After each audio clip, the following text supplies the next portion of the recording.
Good morning, Orlando Church.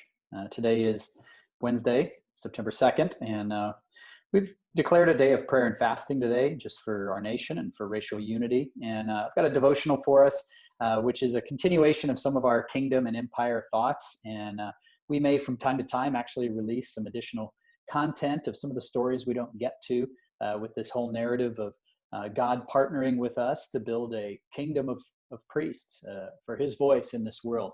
And versus building our own empire. And I think that's prudent today as we think about what's going on in our nation. And so this is a little bit of the story of Moses that we haven't maybe already heard, but the title is Moses, a Voice for Change. And we start in Exodus 2 when we're introduced to actually Moses' parents.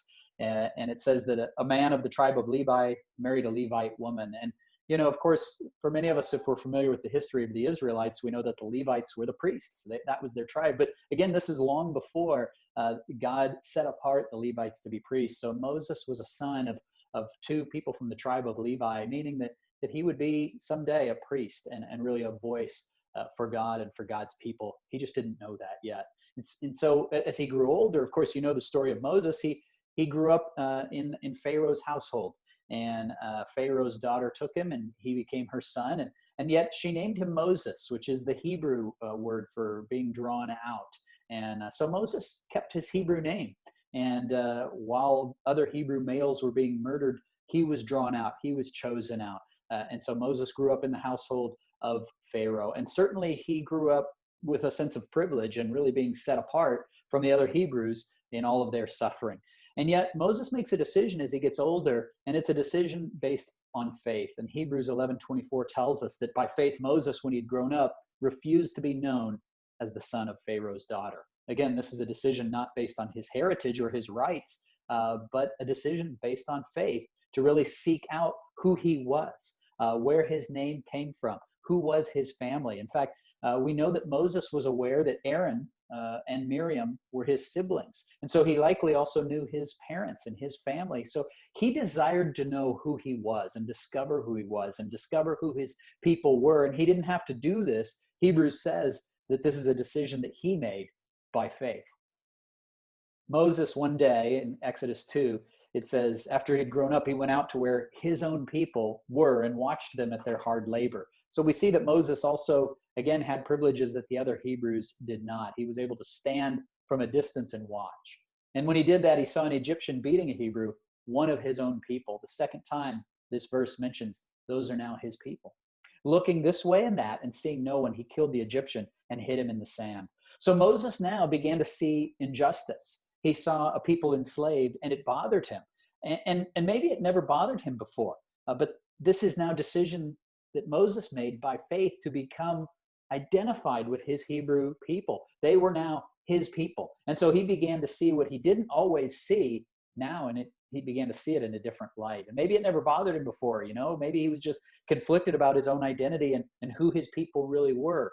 And another reason it may not have bothered him before is it was normal. This was just part of the Egyptian structure that he grew up in. And I think that's true in our world today. Some of the things we see and racial injustices we see, in some ways, for many of us, it's a very difficult thing for us to see because there's a normalization. And so it maybe becomes indiscernible to us. And so we hear systematic racism and things like that.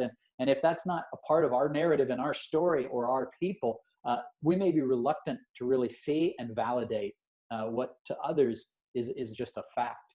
And so as we see, things like the courts and sentences and we begin to see that there is truly a disparity of unity racially within our country.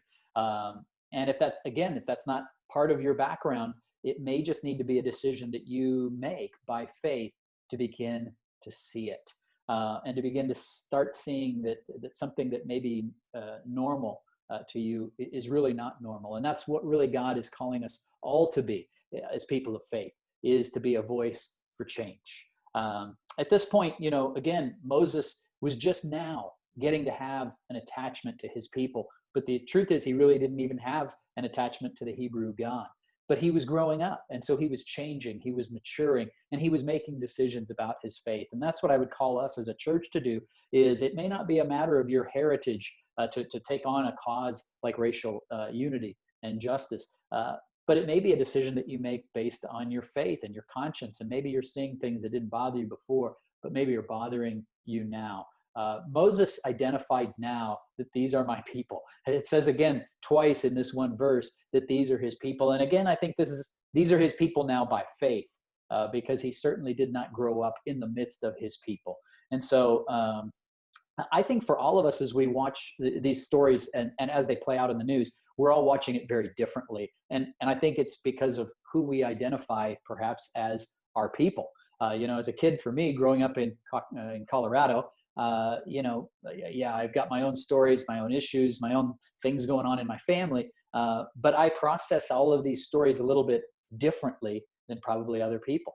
Certainly very differently than a Black American. So I would watch an Ahmaud Arbery video or George Floyd or Jacob Blake. And for me, the disturbing part on the surface of it is just the violence, the hatred, the violence, the acts of violence, the shootings, just that much violence for me is very difficult to watch. However, for me, I'm not really perceiving the racial aspect to it when I first watch it. And again, that's part of my process. The issue of race is obvious to many as they watch these videos. For others, it's not as obvious. And so part of our process is we want to know more. If this doesn't feel like our people that are being oppressed, we want to make sense of it. Okay, what happened before?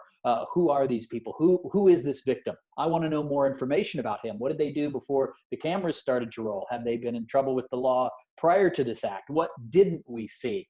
And maybe towards the police, we think, gosh, that was certainly an unjustified, perhaps, or unwarranted reaction. But again, we want to know and try to make sense of it. So we want to know what else contributed to this. What didn't we see? What led to this? And I think about that, meaning, what if I were an Egyptian passing by this scene that Moses passed by, where an Egyptian was beating a Hebrew slave?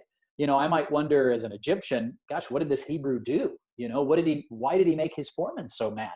I wonder if this is just kind of a troublemaker, and this guy felt like he had to make an example of somebody or rein him in, or he's outnumbered. There's tons of Hebrews and only one Egyptian foreman, so maybe this guy had a history of non-compliance. Again, as an Egyptian, you're trying to make sense of that scene, and you're going to process it differently. Or you may wonder about the Egyptian. Gosh, I wonder why he felt so threatened. I know he's got a job to do, and there's probably more to this story. And so that's why, as a matter of faith, I have to begin to process things a little bit differently. I have to identify differently than my upbringing if I'm really going to understand, or if there's going to be a sense of unity that we create as people of faith. Like Moses, he began to process things differently, not based on growing up in the household of Pharaoh, but he made a decision, I'm going to start identifying with these people, with the Hebrew people. And so he made that decision of faith. And I think God is calling us to make those types of decisions in Philippians 2, when Paul writes us to do nothing out of selfish ambition or vain conceit, but in humility consider others. Consider others above yourself, not only looking to your own interest, your own process, your own perspective, but also to the interests of others. So for me to identify, I have to identify now as a Christian who follows God's word, and I have to, by faith, look at the value and interest of others in our fellowship above even myself. So by faith, I have to invite others into my process. Those who identify with the people of color who are on the receiving end of the violence of some of these recent stories in the news. And that's, again, not by heritage. That's a choice I have to make by faith. And I'm so thankful that I've invited others into my process to begin to learn a different narrative, to begin to process things differently, to begin to see things from the perspective maybe of a Hebrew who grew up in Egypt. That's the kind of thinking that I have to see differently. And I would say that all of us need, within our inner circle of friends and close brothers and sisters of Christ, people who see things very differently than ours. In the case of Moses now, his first act of social justice, as this began to really bother him, as he began to identify with the Hebrews, it really made him mad. And so, he killed an Egyptian. He reacted with total violence. And in some ways that to him felt justified, and he buried this this man that he killed in the sand. And again, now what we start seeing in the news is not just the initial act of violence against a person of color. But then we see the demonstrations and the rioting and the looting that happens afterwards. And I think, again, we are going to all process that differently. To some, maybe a person of color, you see the peaceful demonstrations that turn into riots, and you kind of feel like that's sort of what's going to happen. That's years and years of pent up rage and injustice. And so no justice, no peace in your mind actually might make sense. You may not condone the violence itself, but certainly you are processing it in a way that you feel like you understand the anger that's being expressed. To others, this new injustice, the rioting and the looting, is the thing that now begins to bother you more deeply. Why? Why is that? Because I see you guys posting on Facebook, not outrage so much for the initial incident, but now outrage of a different sort towards, business owners or firefighters or cops or first responders or maybe innocent people that are just passing by and are pulled into a very violent situation. And maybe that's when some of us begin to think, oh my gosh, we're bothered by it because we think this could be me in the wrong place at the wrong time. And I'm thinking to myself, well, that's probably what a Black American might think.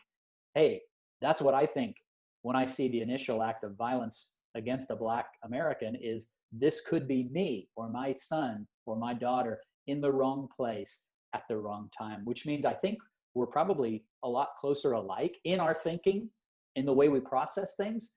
It just means that we all are bothered with injustice, especially when it is to, in a sense, our own people.